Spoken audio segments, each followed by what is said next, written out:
যে কোনো মানুষ যদি কোনো কিছুকে খুব মন থেকে বা মনে প্রাণে কোনো কিছু অ্যাচিভ করতে চায়, তাহলে পুরো ইউনিভার্স, পুরো নেচার তার সেই জিনিসকে পেতে সাহায্য করে বা তার অ্যাচিভমেন্ট বা তার গোলকে পূরণে সম্পূর্ণভাবে সাহায্য করে। এই কথাটা নিশ্চয়ই তোমরা অনেক জায়গায় শুনেছো বা কোনো মুভিতেও শুনেছো। এটা কিন্তু একটা গুরুত্বপূর্ণ ল থেকে নেওয়া। সেই লটা হচ্ছে ল অফ অ্যাট্রাকশান। আজকে আমরা কথা বলবো ল অফ অ্যাট্রাকশান এবং ল অফ কর্মা নিয়ে, এবং প্রত্যেকে কেমনভাবে প্রত্যেকের সঙ্গে রিলেটেড সেটা নিয়েও আজকে কথা বলবো। ল অফ অ্যাট্রাকশান হচ্ছে তোমার ওয়ে অফ থিঙ্কিং। তুমি কোনো কিছু জিনিসকে নিয়ে কিভাবে চিন্তা করছো, সেটা পজিটিভ থিঙ্কিং নাকি নেগেটিভ থিঙ্কিং।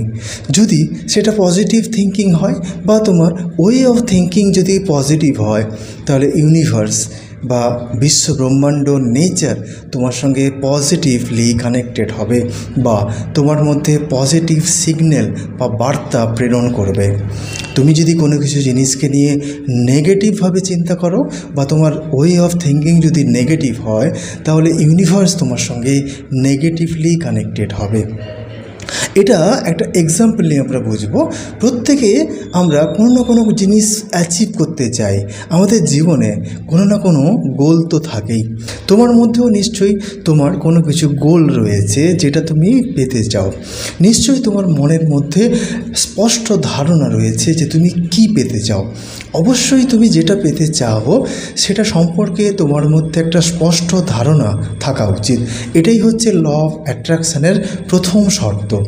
এবং সেই জিনিসটা শুধু স্পষ্টতা থাকলে হবে না, বা তুমি কি পেতে চাইছো সেটা হয়তো অনেকের মধ্যে থাকতে পারে, কিন্তু তোমার বিলিফ সিস্টেমটা কেমন, বা তুমি কি বিশ্বাস করো যে তুমি সেই জিনিসটা পেতে পারবে।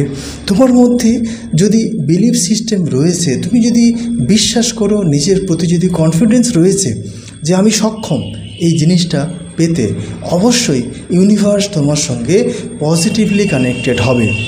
তাই তো আমরা বলছি যে যে কোনো জিনিস যেটা তুমি পেতে চাইছো সেটাকে তুমি খুব মন থেকে পেতে চাইছো।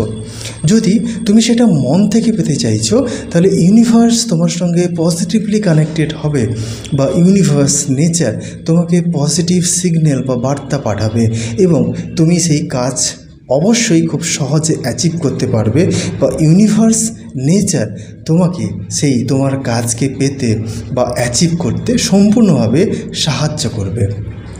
কিন্তু যদি তোমার সেই কাজের প্রতি বা তুমি যেটা পেতে চাইছো সেটার প্রতি যদি তোমার কনফিডেন্স লো থাকে বা তোমার মনে যদি সন্দেহ থাকে, হয়তো আমি পারবো না, তাহলে ইউনিভার্স বা নেচার তোমার সঙ্গে নেগেটিভলি কানেক্টেড হবে, নেগেটিভ সিগন্যাল পাঠাবে।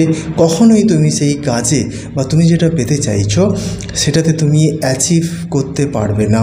এটাই কিন্তু ল অফ অ্যাট্রাকশানের খুব সহজ ফর্মুলা, যে তুমি কিভাবে কোনো জিনিসকে নিয়ে চিন্তা করছো, তোমার চিন্তার সঙ্গে তোমার ইউনিভার্সও সেইভাবে কানেক্টেড হবে।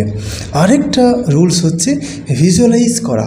তুমি যে জিনিসটা পেতে চাইছো সেটাকে তুমি ভিজুয়ালাইজ করো, কল্পনা করো যে তুমি কি পেতে চাইছো, এবং অনেক সময় তুমি মনে করো তুমি যেটা পেতে চাইছো তুমি সেটা পেয়ে গেছো, এটাও তুমি কল্পনা করো।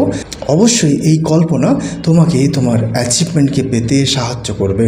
এবং ল অফ অ্যাট্রাকশানের আরেকটা গুরুত্বপূর্ণ থিওরি হচ্ছে যে গ্র্যাটিটিউড, কৃতজ্ঞতা প্রকাশ। আমরা অনেক সময় জীবনের প্রতি অকৃতজ্ঞ থাকি যে আমি হয়তো কিছুই পাইনি বা জীবনে আমি যেটা পেতে চেয়েছিলাম সেটা পাইনি। কিন্তু অনেক সময় দেখবে তোমার চেয়ে অনেকে আরও অনেক খারাপ অবস্থায় রয়েছে, অথচ তুমি তোমার জীবনে কিন্তু কৃতজ্ঞতা প্রকাশ করো না। যে কোনো মানুষ তার জীবনে যেমন সিচুয়েশন থাকুক, সে যদি তার জীবনের প্রতি গ্র্যাটিটিউড বা কৃতজ্ঞতা প্রকাশ করে, তাহলে ইউনিভার্স তার সঙ্গে পজিটিভলি কানেক্টেড হয়। এটা একটা অনেক বড় পাওয়ার। গ্র্যাটিটিউড বা কৃতজ্ঞতা কিন্তু অনেক বড় পাওয়ার, যার মাধ্যমে আমরা খুব সহজে ইউনিভার্সের সঙ্গে পজিটিভলি কানেক্টেড হতে পারি। এটা খুবই গুরুত্বপূর্ণ একটি বিষয়।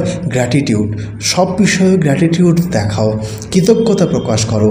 এতে করে তোমার আত্মবিশ্বাস বাড়বে, তোমার কনফিডেন্সও বাড়বে, যে কোনো কাজে তুমি খুব সহজে অ্যাচিভ করতে করতে পারবে, তোমার মনের মধ্যে যে কনফিডেন্সটা থাকবে সেটাই কিন্তু তোমার অ্যাচিভমেন্ট বা সফলতার প্রথম অস্ত্র। এবং আরেকটা গুরুত্বপূর্ণ ল, সেটা হচ্ছে law of Karma. Law of কর্মা এবং ল অফ অ্যাট্রাকশান পরস্পরের সঙ্গে কিন্তু রিলেটেড।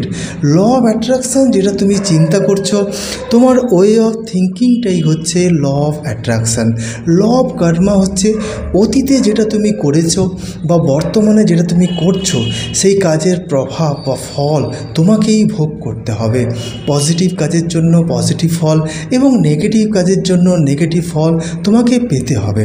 সেটা হতে পারে হয়তো দেরিতে তুমি সেই ফলটা পাবে, হয়তো কেউ অনেক ভালো কাজ করছে, সেই ভালো কাজের ফল কিন্তু হয়তো সেটা দেরিতে হলেও সে কিন্তু অবশ্যই পাবে। এই জীবনে না হলেও পরবর্তী কোনো জীবনেও সে সেই কাজের ফল কিন্তু পেতে পারে। অর্থাৎ দেরিতে হলেও তুমি তোমার কাজের ফল পাবে।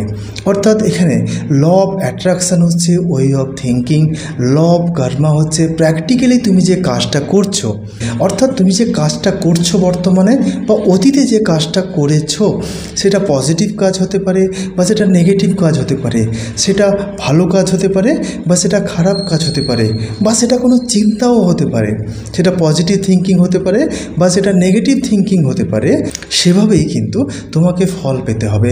পজিটিভ কাজের জন্য পজিটিভ ফল এবং নেগেটিভ কাজের জন্য নেগেটিভ ফল। এবং এখন তোমার প্রশ্ন হতে পারে যে কোনটা গুরুত্বপূর্ণ, ল অফ অ্যাট্রাকশান নাকি ল অফ কর্মা? দুটোই কিন্তু খুবই গুরুত্বপূর্ণ। যে কোনো কাজ যখন আমরা করি বা করতে যাই তার আগে কিন্তু আমরা চিন্তা করি বা প্ল্যানিং করি। এই যে ওয়ে অফ থিঙ্কিংটা হচ্ছে ল অফ অ্যাট্রাকশান, আর আমরা প্র্যাকটিক্যালি যে কাজটা করছি বা কোনো কিছু জিনিস নিয়ে আমরা চিন্তা করছি ভালো বা খারাপ, সেটা কিন্তু ল অফ কর্মা। তার মানে এরা একে অপরের সঙ্গে কিন্তু ইন্টারলিঙ্কড এবং একে অন্যকে এরা কিন্তু কমপ্লিমেন্ট করে।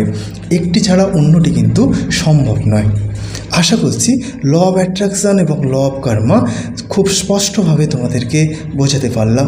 যদি কোনো কিছু প্রশ্ন থাকে তোমরা অবশ্যই কমেন্ট বক্সে কমেন্ট করতে পারো।